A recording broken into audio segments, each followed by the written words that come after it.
And one of the things that you have to do as a clinical psychologist, for example, if you're trying to diagnose someone with depression, you think, well, this person's dreadfully unhappy. Well, you can think about that as a problem with their psychological adjustment, you know, the way that they're looking at the world.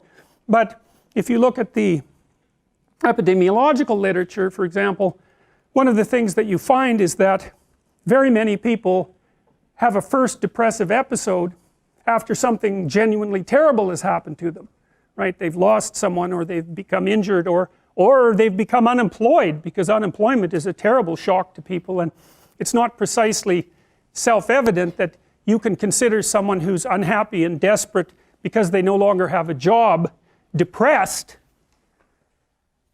They're certainly sad and they're not doing very well, but the fact that they no longer have an income is actually something with dramatic practical consequences, and treating that as if it's a mental disorder seems to be counterproductive.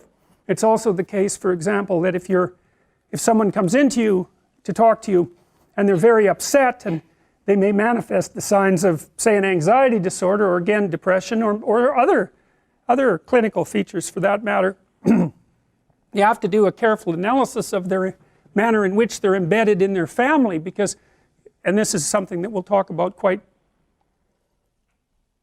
thoroughly when we come to discussing Freud, is that, well, you know, it's not like everybody's families are necessarily particularly happy places to be. You know, I mean, human beings are very dependent. We have a very long period of dependency, partly because we're so cortically hyper-developed. It takes a very long time to program us into something that's vaguely capable of maneuvering on its own, and that produces, of course, the very tight familial bonds that we all desperately require, because who wants to be alone in the world? But it also exposes us to the probability of becoming entangled into even multi-generational family pathology. And it isn't obvious always, and certainly hasn't been to me when I've seen my clients, that the fundamental problem with the client is the client. Sometimes the fundamental problem is the family. And perhaps that person has been identified as the problem person. It's rather convenient for everyone who's involved to make that presupposition.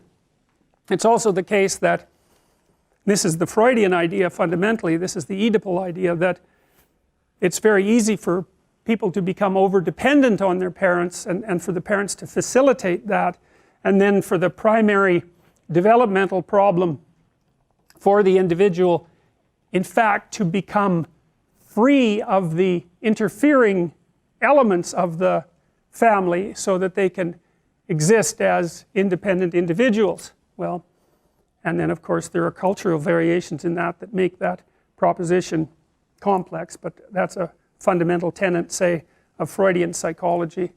A lot of the clinical psychologists, all of whom that we're going to study, have a pronounced Western orientation.